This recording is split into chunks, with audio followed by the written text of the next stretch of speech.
Good evening, everyone, and welcome to the Amateur Radio Technician class, session number 5. During our previous session, we had a look at our curriculum progress. We reminded participants about the practice exams. We dealt with our Q&A.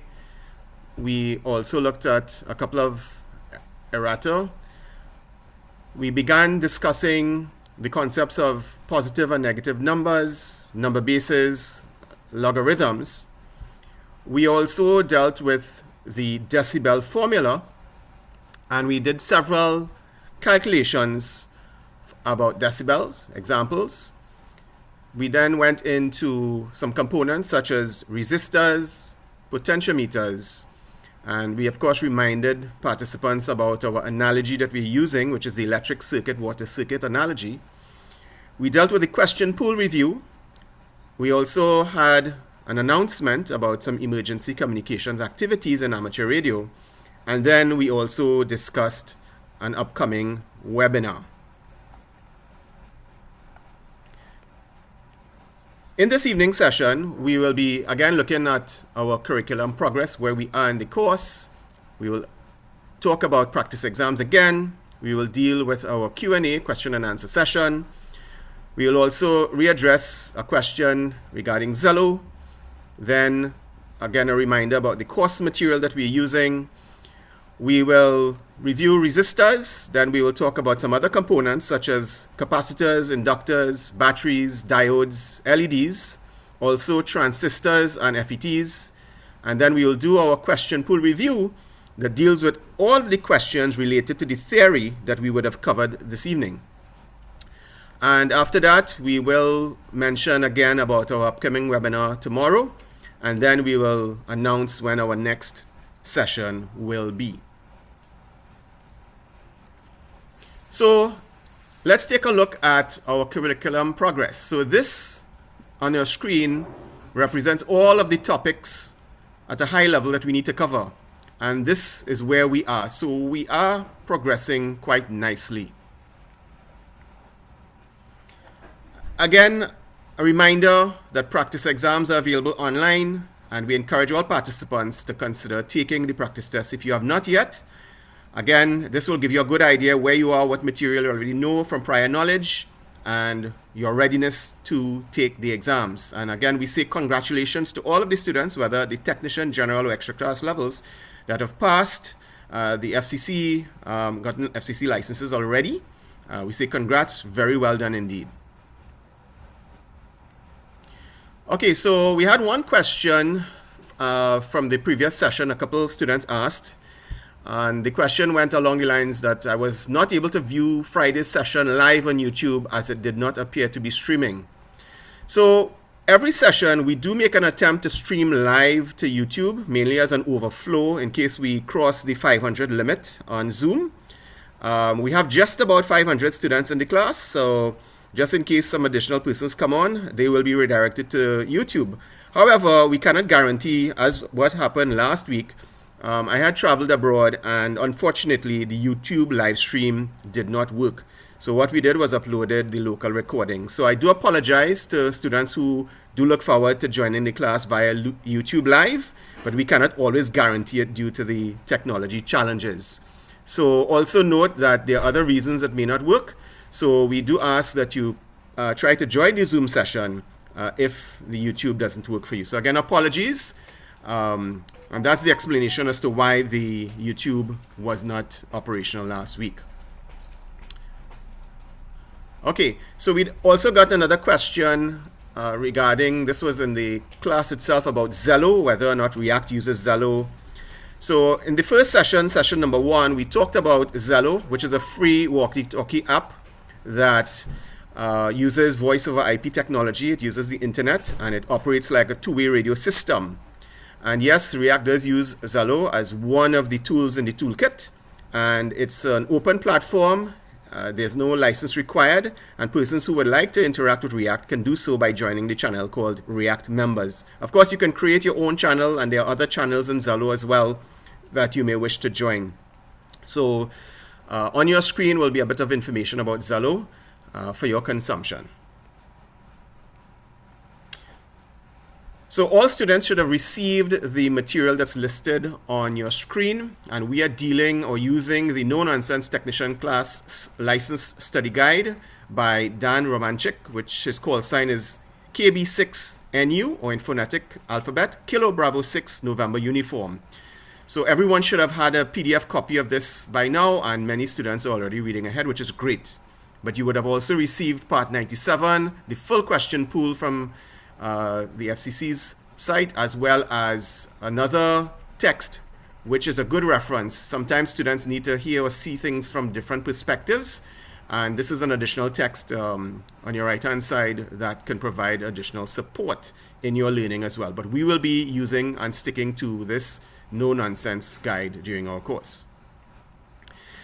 Just a reminder about the analogy that we are using throughout the course to explain concepts in relation to electronics, electricity, the electric circuit. We are using the water circuit analogy. So we'll be continuously referring to the water circuit, and these are just side-by-side comparison between the electric circuit that we are dealing with and our analogy or analogous water circuit. Another thing I should point out is that during the course, we may be using some terms interchangeably. There is a difference between electrical and electronic. However, during the course, we will be using those terms almost interchangeably. That is simply because the question pool seems to use those terms quite interchangeably without differentiating.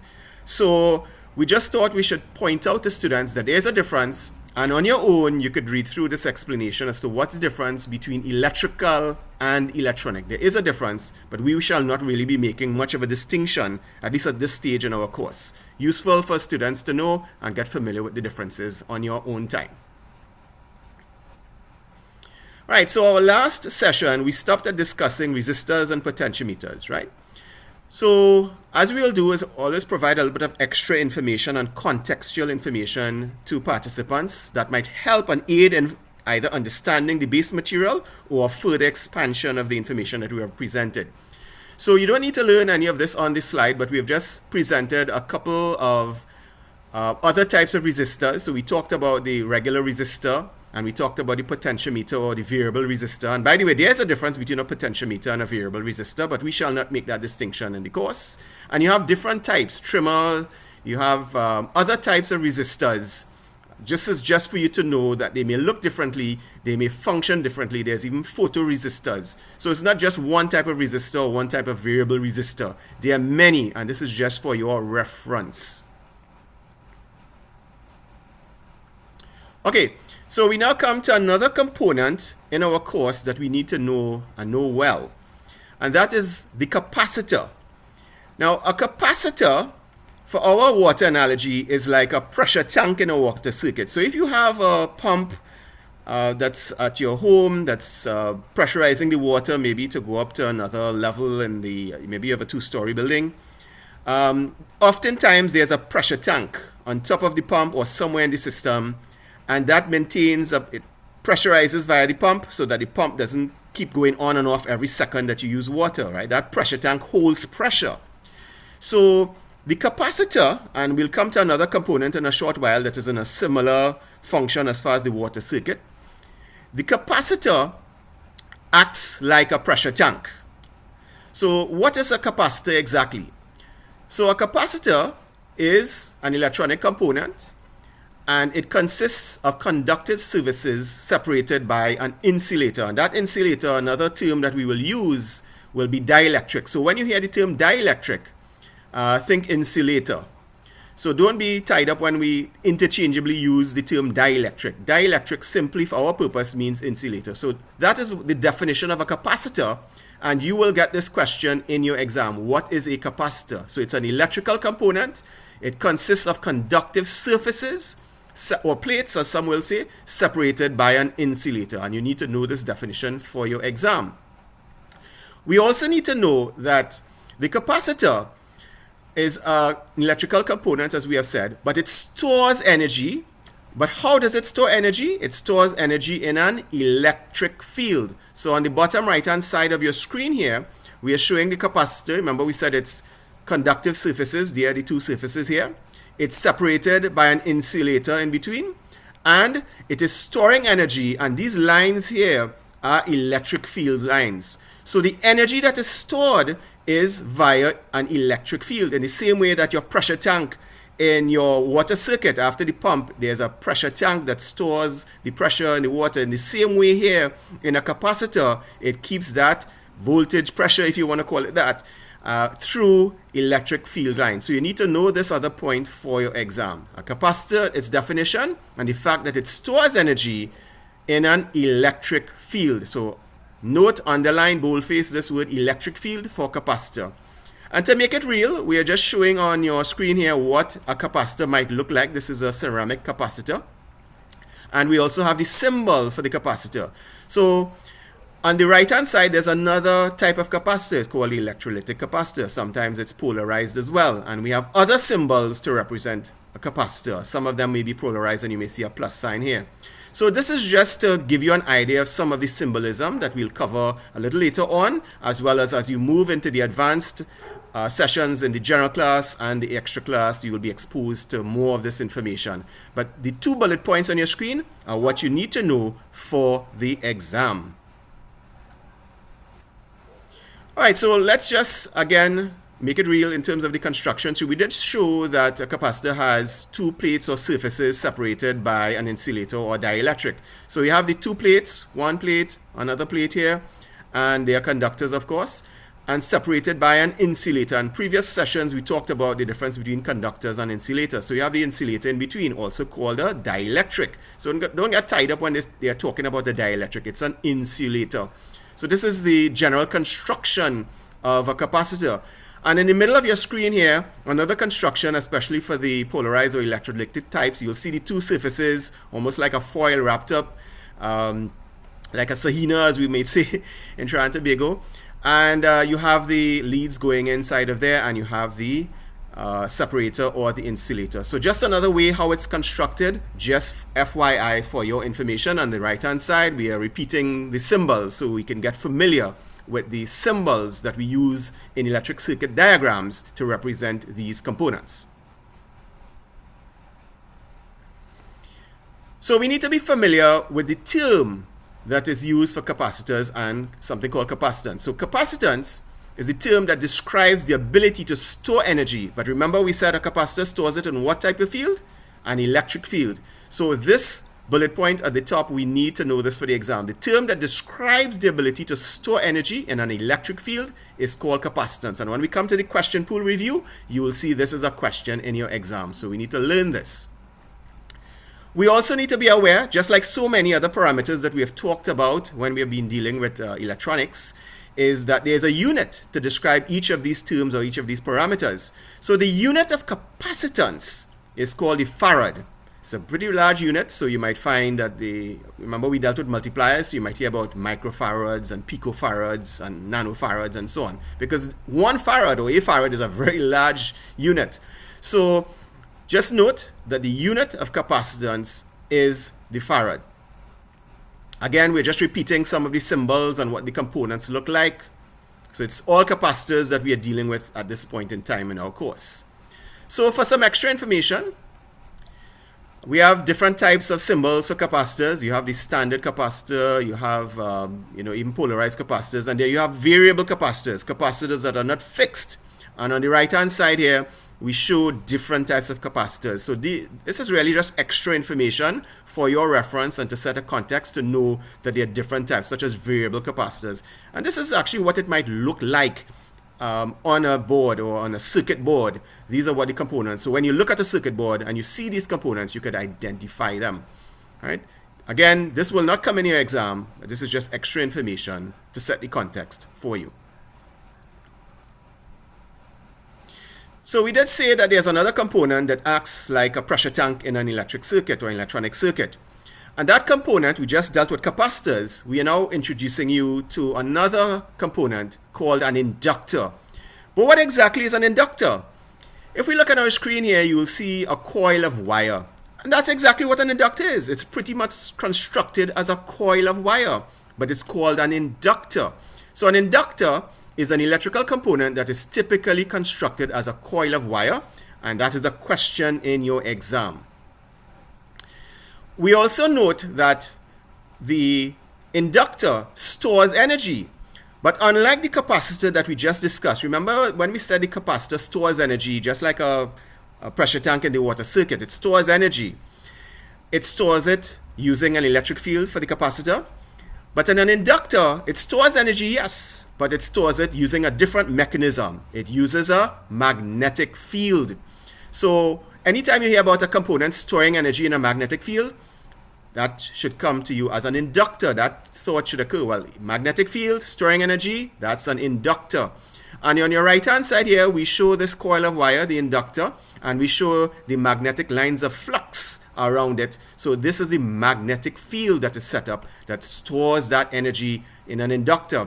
Now, most of us should be familiar with magnets, right? That's your refrigerator, for example, when it closes, it stays closed and shut via magnet. So it's the same magnetism that we're talking about here. So inductors store energy in a magnetic field. And this is an exam question. Okay. So a couple other things we need to know about an inductor. So again, on your screen, this is what an inductor might look like, a coil of wire. We have the symbol also for an inductor. Notice how closely it represents a coil of wire. So the symbol is very similar to the actual physical object that's on a circuit board. Inductor symbol, this is an inductor, the component. We also need, this is another exam question, that we need to be familiar with the term inductance. So inductance describes the ability to store energy in a magnetic field. So again, it's the same thing we're talking about. Inductors, and this is inductance. So we need to be familiar with that term. And this is an exam question. By now, you might have figured out that things that we have highlighted on your screen in yellow, most of the times are what you get in the exam. It's not the only thing that's highlighted in yellow, but anytime you see something on your PowerPoint on your screen that is highlighted in yellow, those are exam questions, right? Okay, so that's a little tip.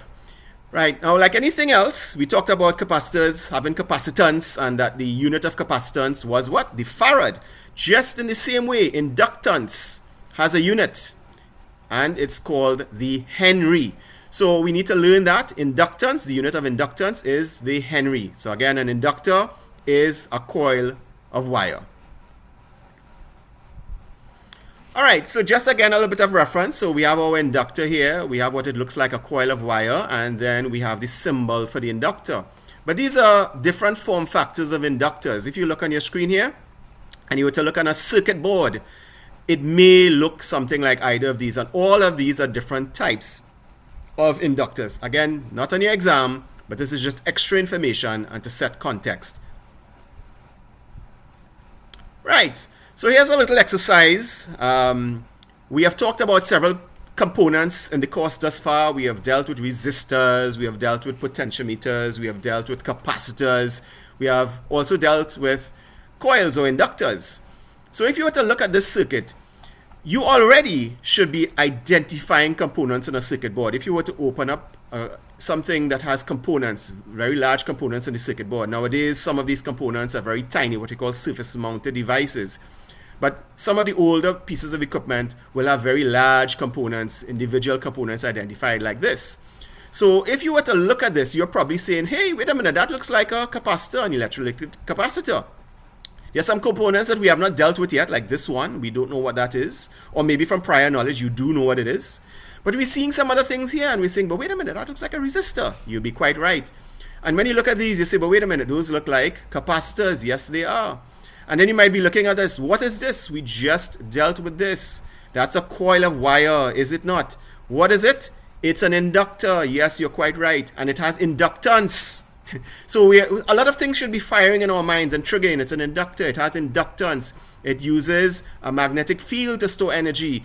And of course, we have the Henry as the unit of inductance. And the same thing with capacitor. You'll say, but wait, this is an electrolytic capacitor. It stores energy as well, but in an electric field. And you might be saying, but wait, capacitance. You know, capacitors has capacitance. And you might be saying, but wait a minute, the unit of capacitance is the farad. So all of those things should be triggered when we look at a circuit board like this with these components, and here is probably a variable capacitor, perhaps it is, yeah? So just by looking at a circuit, based on our little bit of knowledge that we have gathered over the last 2 sessions, we should already be starting to see a circuit that is an actual circuit board with components of it, and start to be identifying some of these components on what they do. Resistors, capacitors, inductors, and we'll come to some of these other components as well as we go along in the course. All right. So let's now talk about another component. This should be quite familiar to most of us, and that's the battery, or some people might say the battery. So on your screen, you have what a cell looks like, one of the batteries that we might use, let's say in a flashlight, for example. But this is the symbol for the battery. And a battery consists of more than one cell. So you might be wondering, what's the difference between a cell and a battery? Well, a cell is one unit, and a battery consists of more than one cells. But we'll be talking about a battery. And what is a battery? Again, you don't need to learn this for the exam, but we need to know what it is. And a battery is a device that stores electrical energy in chemical form. And it can convert that energy into electrical power. That's what a battery does. And of course, we will see it has polarity. You have the positive plate and the negative plate. On the right-hand side are some form factors of batteries. So you may recognize this as what you might find in a vehicle, in one of those cars, a starting battery. A lantern battery, you might find a battery that you may have in a calculator, or a battery that you will have in some other device, or maybe a watch battery or a flashlight battery. But these are all batteries, and just for your reference, this is the symbol in a circuit, in an electric circuit. You will see this symbol here representing a battery. And as we may recall from one of the earlier sessions, that the water circuit analogy for a battery is like a water pump. So remember, we say the water pump pushes the water through the water circuit. The battery here is pushing electrons. Again, that's the reference we're using inside of the circuit. So that's why a battery is like a pump. But for the exam, we need to know some things about batteries. So again, remember the little tip I said, anytime you see something highlighted in yellow on your screen, those are exam questions, right? So you want to pay attention to those things. Okay. So we need to know that there's a difference between rechargeable batteries and single-use batteries, meaning batteries that are not rechargeable. You can just put them in a device, use them until they're expended, and then you have to, well, throw them away or put them to recycle. But there are batteries that you can use over and over for many recharge cycles. You use it, it goes dead, so to speak, and then you could charge it back and reuse it again. So we need to know that, remember we said that a battery is a device that stores electrical energy in a chemical form, right? So there are different battery chemistries because it's chemicals, right? And we need to know that these types listed on your screen, these 3 bullet points here, these are the chemicals or the chemistries that are rechargeable. The first one is nickel metal hydride. You will find it abbreviated sometimes as NIMH. This is a rechargeable battery chemistry. Once you see a battery that says NIMH in it, or it spells out nickel metal hydride, it simply means that that battery is a rechargeable battery. You don't just throw it out once you use it once. You can recharge it again. Also, there's another rechargeable battery chemistry called lithium ion. Lithium ion. And it's often abbreviated, or one of the ways it's abbreviated is Li-ion, lithium ion. And the last type of rechargeable battery is called a lead acid battery, sometimes abbreviated LA. You might see LAB, SLA, VRLA, and so on. These are some of the abbreviations that all mean lead acid. But for your exam, you need to know that these 3 types of battery chemistries cause those batteries that's made out of these chemicals to be rechargeable. Nickel metal hydride, lithium ion, and lead acid. We also need to know that this battery chemistry, carbon zinc, and some of those who have been around for a little while might remember what we used to call the Le Clashe cell, right? That's the same thing. Carbon zinc, that is not rechargeable. Matter of fact, if you try to recharge that, you might have an explosion. A battery might explode. So that's a no-no. We have to make sure that we know the battery chemistry and the battery type, whether it's rechargeable or not. So as an amateur radio operator, we need to know that a carbon zinc battery is not rechargeable. All right, so a little bit of background information, because we are coming to something now called semiconductor components. So let's just talk a bit about that term semiconductor so that we'll have a bit of an understanding what it is. So you may remember from a previous class we talked about conductors and we talked about insulators, and we say conductors conduct electricity and allows electrons to flow quite easily, and some of those conductors are metals such as gold, silver, copper, even iron and aluminum, etc.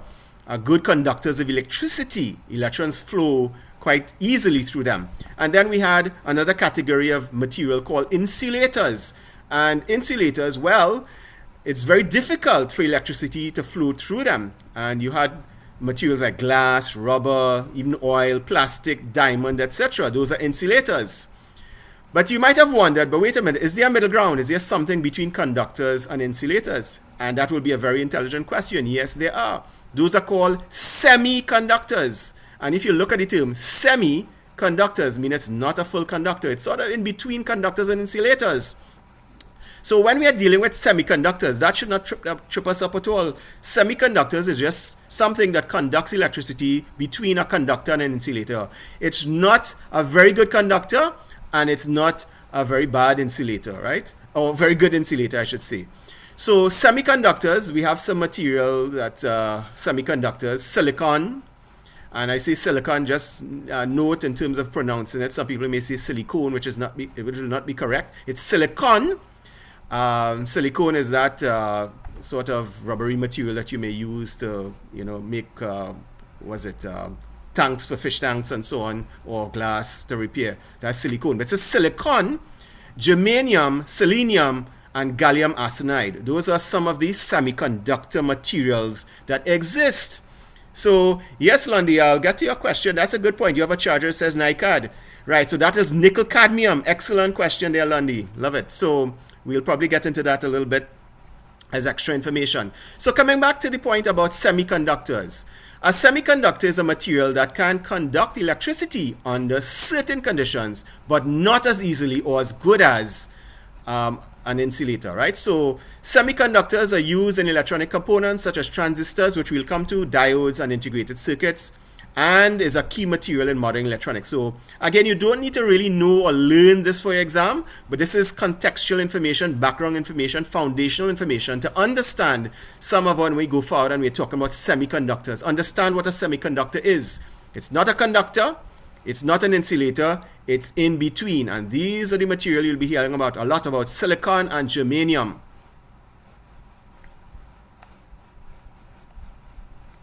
Okay, so let's get to some of these semiconductor components. The first one we deal with is called a diode. Now, a diode, the analogy that we will use in the water circuit is like a check valve.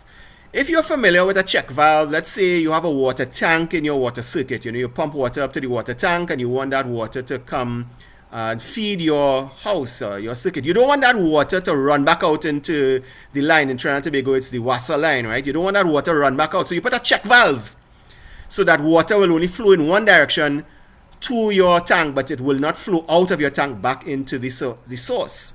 So a check valve, if you're familiar with a check valve in a water circuit, that is what a diode is. It allows electricity to flow in one direction only. So that's the definition here you need to learn for the exam. A diode is an electronic component that allows current to flow only in one direction. And we emphasize, but not the other. So that's why we say it's like a check valve in the water circuit. Flows in one direction only.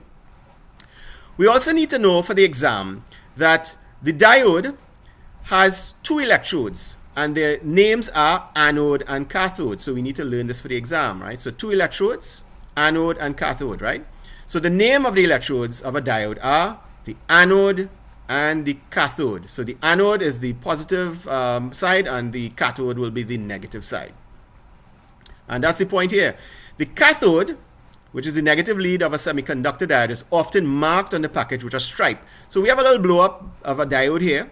Right, so we have the diode component here listed for you. You see the diode itself and the leads, or what is sometimes called the electrodes. This is how it's connecting to the circuit. But we blew it up here a little bit so that you can see, for example, that, let's get to it here. Right. You can see on your screen this stripe here.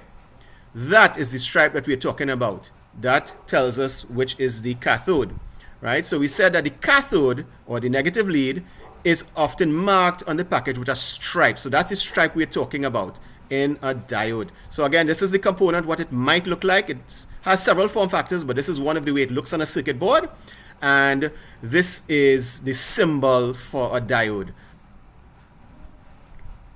Okay, let's just probably do another couple of quick slides before we take our break. All right. So remember I said that a diode in the water circuit is like a check valve? Well, this is what a check valve, one of the ways that check valves might look in a water circuit. So those who are familiar, well, this is a check valve. And we are showing, again, this is extra information, you don't really need to know this for the exam, but in a water circuit, we notice how the check valve operates. When the water is flowing in one direction that you want it to, this little flap opens and it allows the water to flow this way. But if water tries to backflow in the other way, the little valve shuts, so there's no flow. That's exactly how a diode works. And we need to be familiar with forward biasing and reverse biasing. It just simply means that if you're pushing in this direction, it will allow the current to flow. If you try to push in the other direction, there is no current flow. And that's called biasing of the diode. So check valve is the analogy. Again, just some extra information here about diodes, right? So again, we have the symbol for a diode, what it might look like. But just bear in mind, there are several other types of diodes that exist. You have varactor diode, you have Zener diode, you have all sorts of other diodes around. And they look in different ways. You even have LEDs, which we will be dealing with, light emitting diodes. So different types of diodes. They're all diodes, but have different uses and different functionalities as well. So this is just some extra information for you. All right, let's take a 2-minute break at this time, and we will come back and continue with our discussion on diodes and some other components as well. So get up, take a little stretch, have a bathroom break, drink some water, and we'll be back in 2 minutes.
Okay, so before we recommence, just to expand on Lundy's question, Lundy says that I have a charger that says NICD.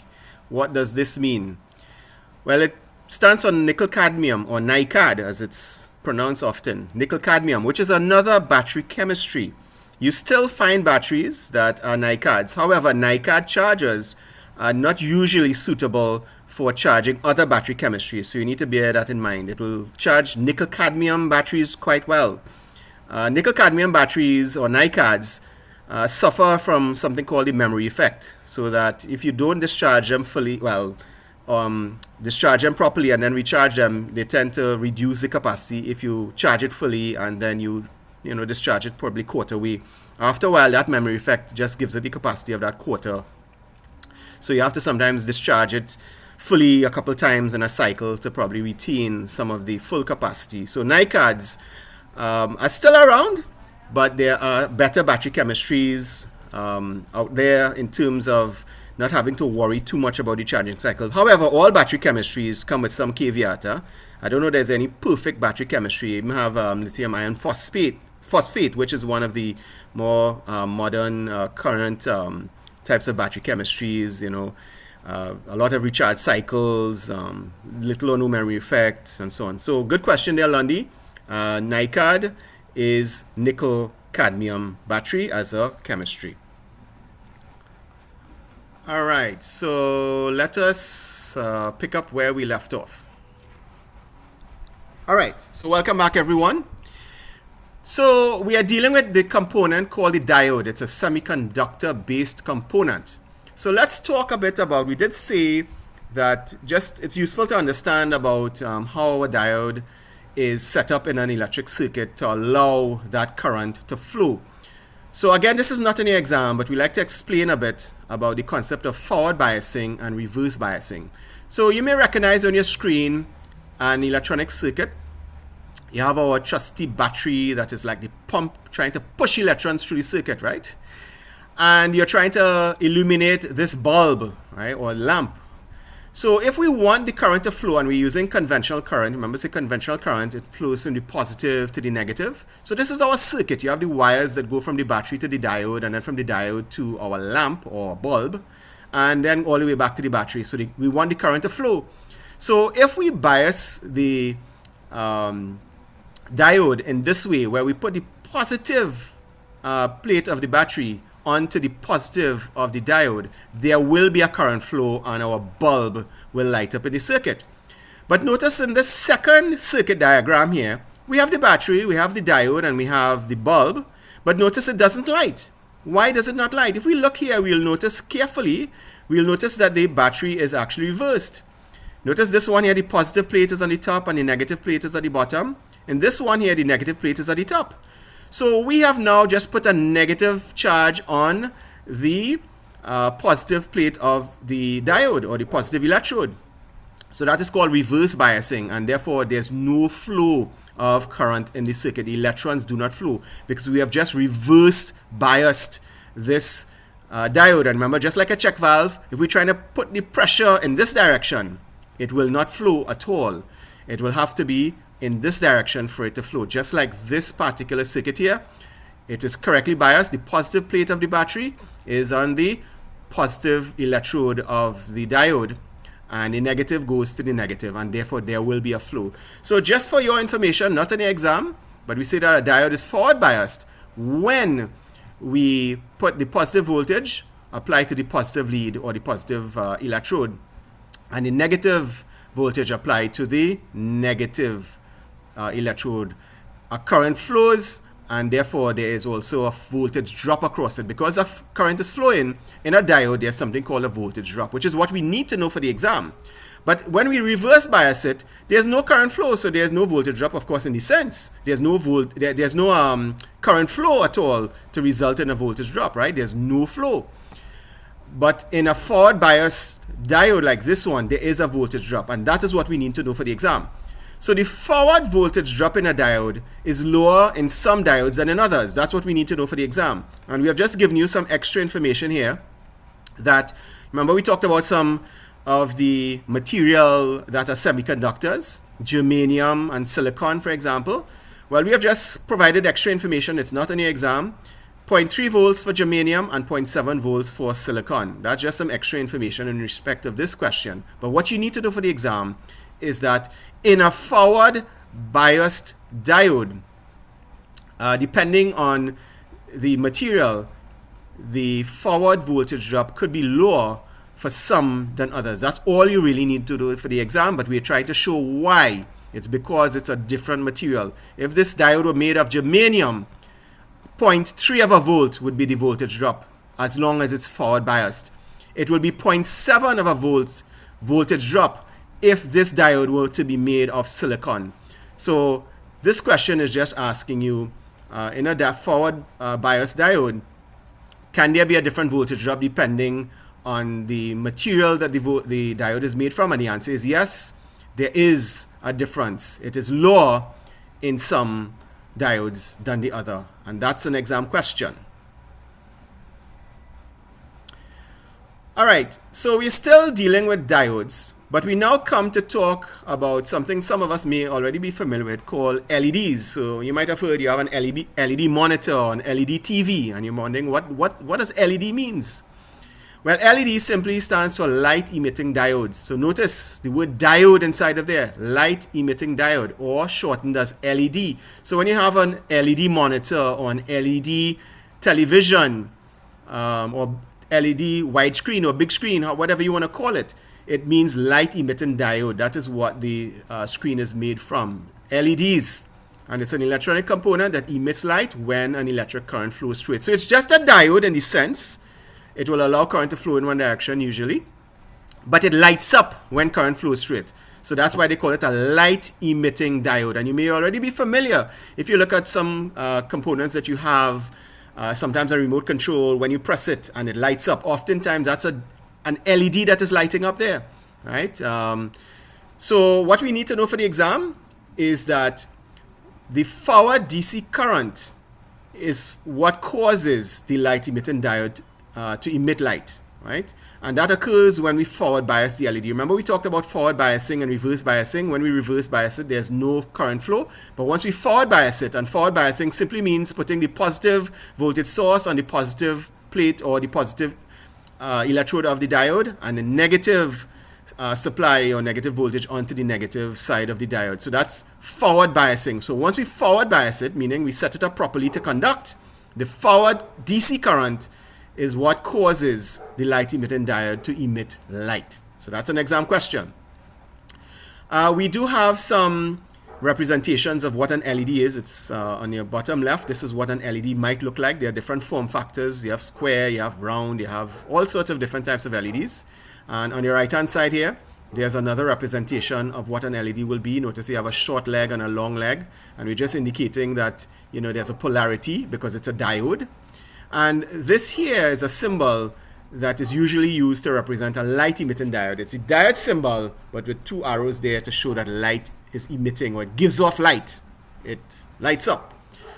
So as a result of the behavior of an LED or how it works, an LED is commonly used as a visual indicator. So just like a remote control, when you press it, it lights up. It shows, okay, button pressed. That's what they mean by visual indicator. It often on your TV, you might see a blue LED. It might turn to red, or another LED may be on. It's a visual indicator to show if something is on or off. So that's another exam question. All right, so let's now come to another semiconductor component. It's called the transistor. So when we looked at the circuit earlier, the circuit board, and we saw a bunch of components that we might have recognized, like the resistor, the capacitor, even the coil or the inductor, we saw some other components there that we did not name. They looked a bit strange to us. Maybe we didn't recognize them immediately. But we are now learning about some of those components. One of them is called the transistor. And for the exam, we need to know what a transistor is. But before we get to that, let's look at what a transistor might look like. On the right-hand side here, this is what a transistor might look like on an actual circuit. So let's just bear this in mind, this component. Let's go back to our little circuit board. And can you see any transistors on the board? So if you were to identify this one here as a potential transistor, you'd be quite correct. But is there another? Notice it looks like the diagram we just looked at. There are three LEDs or leads. Here's another one. Right? So we are now starting to see some other components and identify them. So these are potentially transistors. Right. Okay. So this is what our transistor looks like. Notice the three electrodes or leads and how it looks. So this is one way a transistor may look. We'll show you a screen with what transistors may also look like. And this is one symbol that is used for a transistor. It's actually an NPN transistor. It's a bipolar junction transistor as well, but this is the transistor symbol. So anytime you see in a circuit diagram this symbol, it means a transistor. Notice the three leads or the three electrodes. So let's see in our exam what we will be asked. We need to know what a transistor is. So it is an electronic component, and it can be used as an electronic switch. And we also give you additional information that it can amplify electronic signals as well, right? So we need to know these two things about a transistor. It can be used as an electronic switch. A little bit about that in a little while. So we just need to learn a transistor can be used to switch things, right? Or an electronic switch. The other thing that we need to know about a transistor is that it can also be used to amplify or increase a signal, and therefore it can give that signal gain. So we say that the term that describes a device's ability to amplify a signal is gain, and a transistor can provide power gain. So all three of these bullet points are exam questions. A transistor can be used as a switch, the term to describe amplification of signal is gain, and a transistor can provide that gain or that power gain. That's the function of a transistor. So this is extra information, but just to show some circuit diagrams. They may be a little bit complex, but these are two circuit diagrams where we show a transistor functioning as a switch and a transistor functioning as an amplifier. So this circuit here, we apply a voltage to it, and we can either turn on or turn off something on this side. And in this circuit here, we apply a signal, and then the transistor increases the signal output here, or amplifies. So that's why we say it's a transistor, but notice the two functions that it's serving differently. This is a transistor acting as a switch, meaning turning something on or off, and this here is a transistor in a circuit that is amplifying or increasing the signal from the input to the output. So it is used as an amplifier. Again, you don't need to learn this for the exam, but this is just to give you a reference. Look at transistor here. Look at transistor here also, and it's functioning in two different ways depending on how it's set up in the circuit, how it's biased, what you put connected to it. It can function as a switch or as an amplifier. So again, like everything else, we try to put a water circuit analogy to things, right? So here we have in the middle of your screen the symbol for the transistor. Now we have added some letters, right? And those letters mean something, right? We have emitter, base, collector, right? That's what the different leads or the electrodes of the transistors are. They are different. And we notice here that we have a quarter turn valve. And so this is a sort of way the transistor might actually work, right? So we say the base of the transistor is like the lever on the tap. So it opens and closes, right? And C, the collector, is where the water will come in. And E is the emitter, which is where the water will go out. So of course, if you close this tap, there will be no flow, not so in your tap. Same thing with the transistor. If the transistor is not properly biased and the proper voltage is applied to this electrode, there will be no flow, or it will not switch on, or it will not amplify. So we have to properly bias this transistor. In the same way in a water circuit, you have this base, which is the lever. It could be either on, off, halfway on, a quarter turn valve. And the water comes in here, and it goes out through here. So the collector takes the water in, and the emitter sends the water out. And the base is what determines whether there's flow or not. And that's how a transistor might work as well. So this is our water circuit analogy for a transistor. So again, we always give a little bit of extra information. So again, we have our transistor symbol here, right? Of course, we recognize this as what we call an NPN transistor. There's another type called a PNP transistor as well. Here's a symbol. Here's what it looks like or might look like in a circuit. But here are some other form factors on your right-hand side. These are all transistors. And notice what might be common with all of them. You tend to find 3 electrodes or 3 leads to the transistors. I mean, transistor is not the only device that has 3 leads generally, but in this case, these are all transistors. All right, some further information about a transistor. So we need to know for the exam that a transistor while it's an electronic component, it consists of three regions of semiconductor material. So we did discuss what a semiconductor material is, but we're saying that in a transistor, there are three regions. What do we mean by that? If we were to look at this diagram here, so consider this the material, the semiconductor material, so it's blown up. When we construct a transistor, when you manufacture it, there's the N-type or the negative type material here. So that's one region. And then there's the positive semiconductor material in the middle that is sandwiched between another negative or N-type material. So you have the N-type material, the P-type material, and the N-type material in a little sandwich. And that's what they mean by three regions of semiconductor material. It's all semiconductor material here.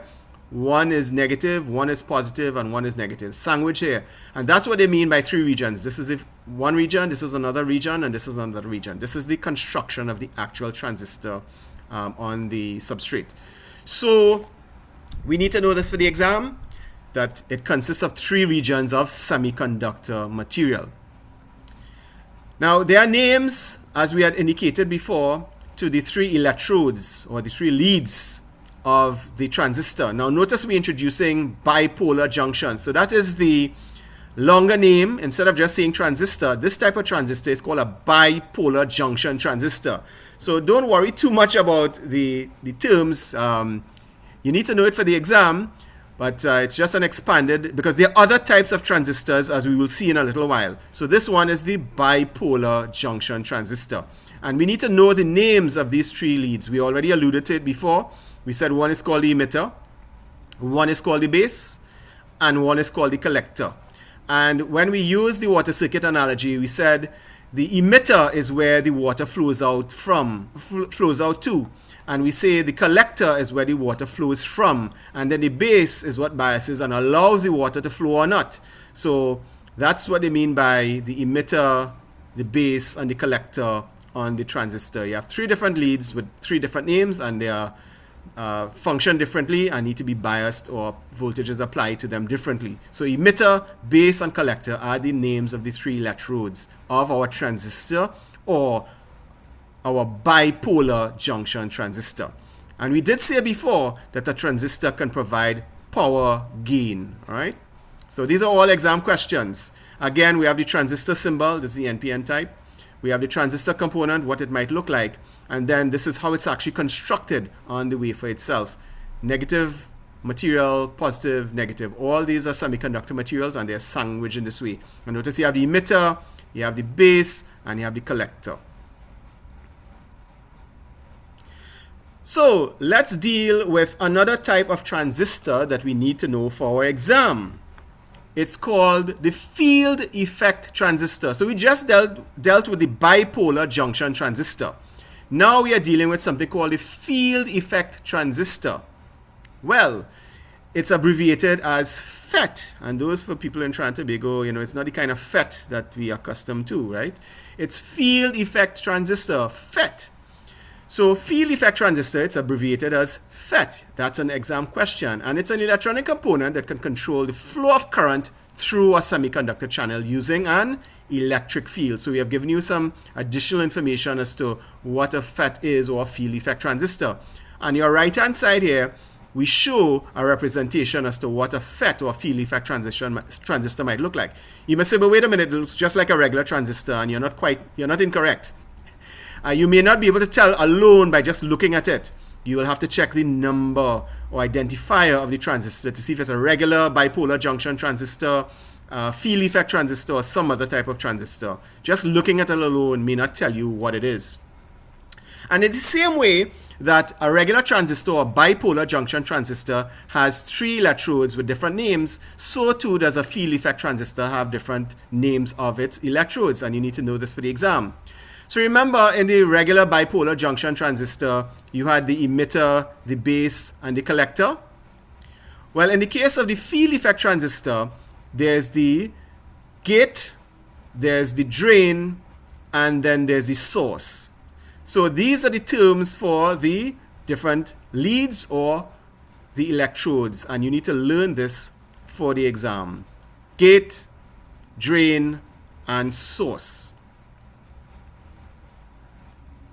Okay, So again, just as this is extra information for, as we've been dealing with components and we're wondering, but wait a minute, we've talked about all these components, how can they be used in a circuit? So this is a simple circuit diagram that shows that you can actually make a circuit using some components that you have already learned about. We learned about the inductor, we learned about the capacitor, and we learned about the diode. So we have the inductor and, so we can actually build a very basic circuit. And this circuit on your screen here is what we call an FM receiver circuit that you can receive radio transmissions on, broadcast radio. So this is not for your exam. This is just some extra information to show that with the knowledge that you already have, you could actually begin reading circuit diagrams and constructing projects. And this is a very simple project to make, and it's called an FM crystal radio circuit. All right, so this is just to show you that you have learned quite a bit already in the course that allows you to be able to experiment already. And you have to learn the safety aspects as well, but you have already gained quite a bit of knowledge to be able to read circuit diagrams to a large extent and to know what the components are, because you have learned of the symbols, the various symbols. We have the capacitor, we have the variable capacitor, we have the inductor, and we have the diode here and so on, right? So this is just to show that your knowledge is starting to build. If you look at this and you say, hey, this looks kind of familiar, that's how you know that you're starting to absorb the material and recognize components. So well done.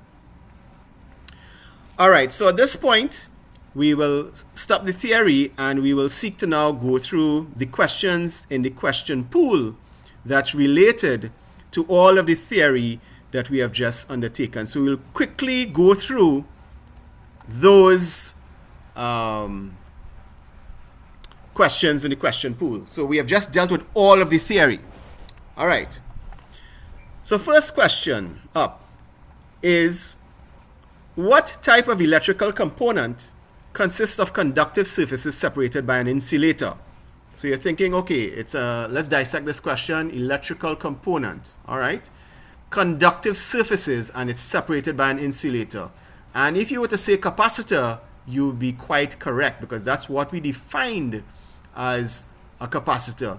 It's an electrical component, it has conductive surfaces, and there's an insulator. Remember, we also call it a dielectric in between. And that's the definition of a capacitor. Next question in the question pool. What electrical component stores energy in an electric field? So again, remember we said the capacitor is like a pressure tank in the water circuit. It stores the energy, it stores the water, but it stores it using an electric field. So that's what the capacitor does, and that's the answer. It's a capacitor. All right, next question in the question pool. What describes the ability to store energy in an electric field? Well, again, it's a capacitor that we're talking about. So therefore, the unit will be the farad, which will be the next question. But that ability is called capacitance. So again, what is the unit of capacitance? We just said it. It's the farad. So all of those questions are related to capacitors and capacitance. Let's come to the questions now on inductors. And you're probably starting to get a pattern to these questions and what they're expecting. What electrical component is typically constructed as a coil of wire? You probably already, without even looking at the answers, know what the correct answer is. So we're talking about electrical component. And constructed as what? As a coil of wire.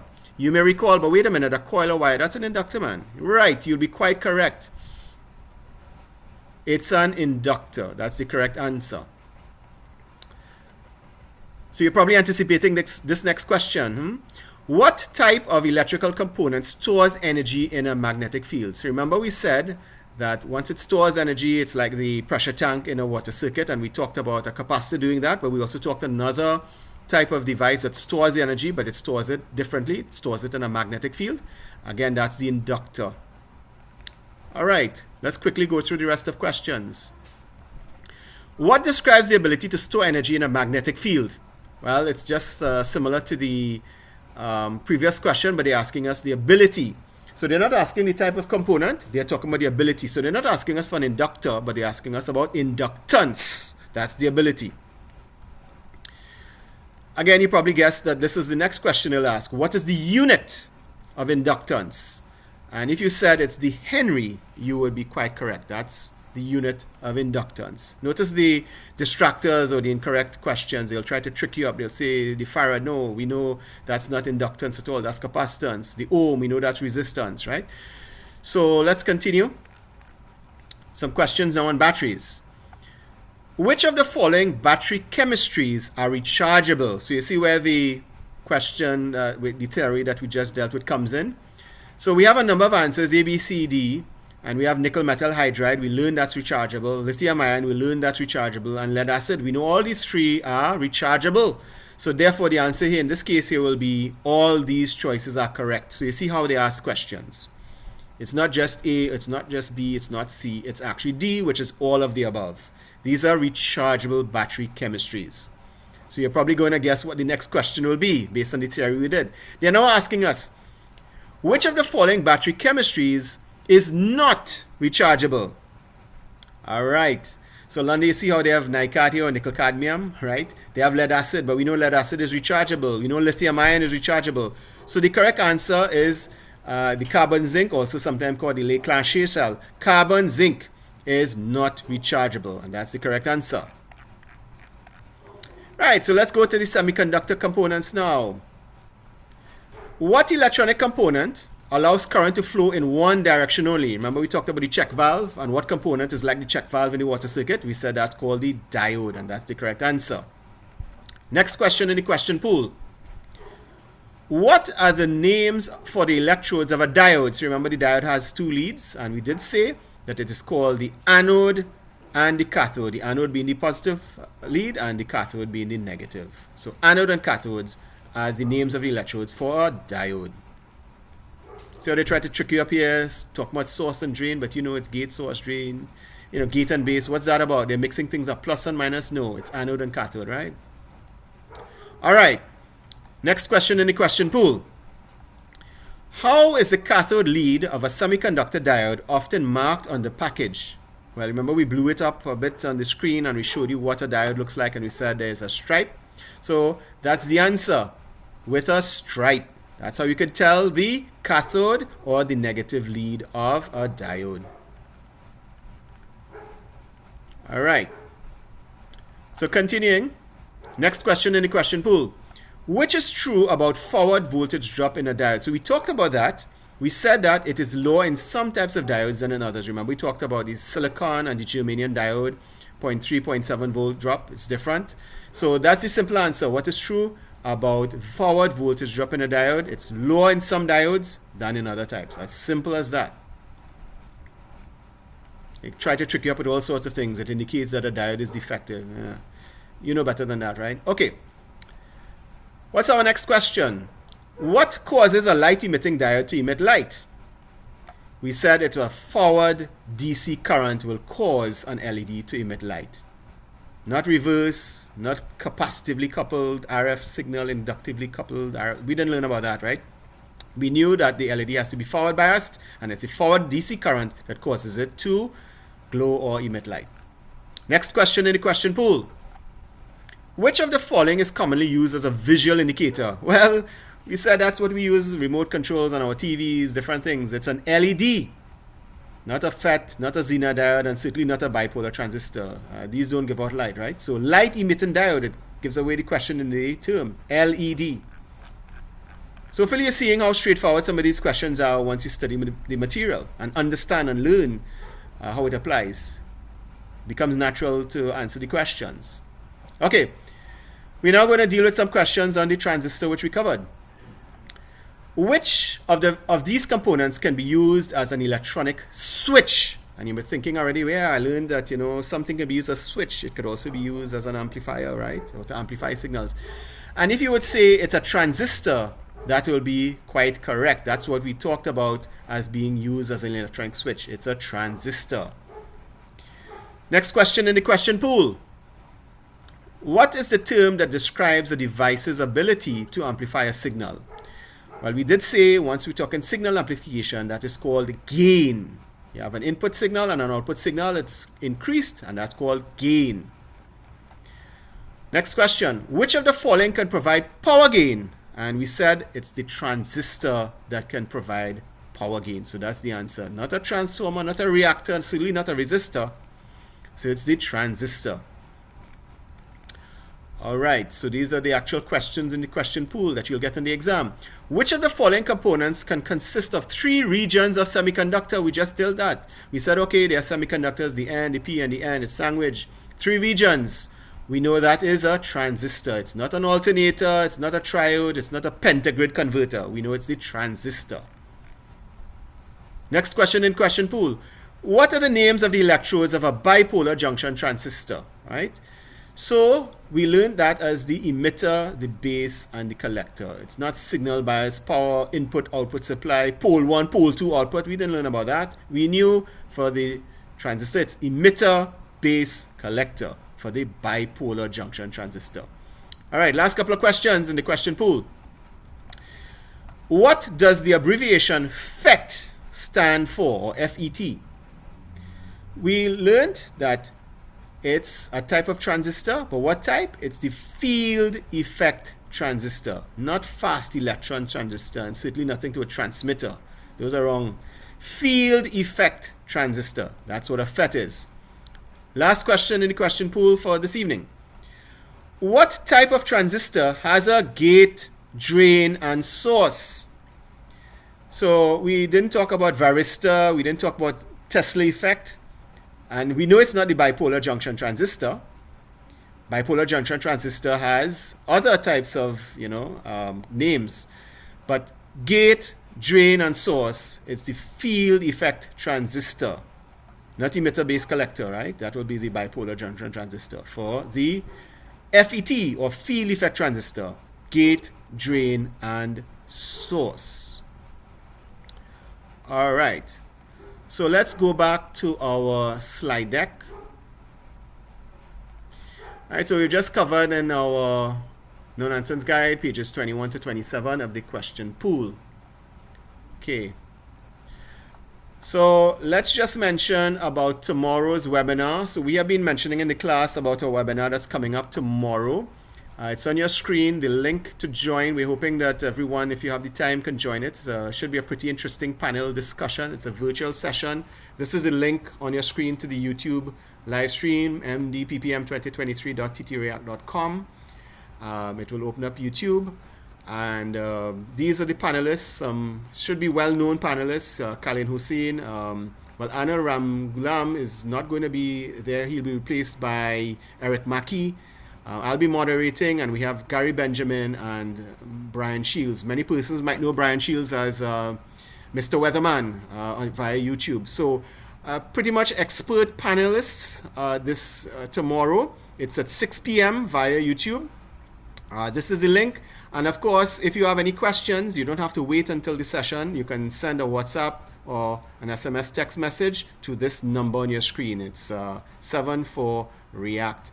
So hopefully most of us can join, and the webinar's title is The Role of Weather in Being Disaster Ready. So if you wanted to find out about how weather forecasting is done, whether it's accurate or not, what to expect for the upcoming 2023 Atlantic hurricane season, and all other things that you wanted to find out about but were afraid to ask, you have the opportunity here with a panelist, very expert indeed, and they can help us come to terms with weather. We all reside on this planet, and weather is important.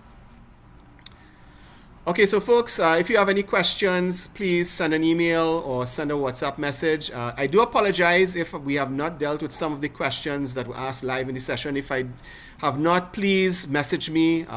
It's not intentional.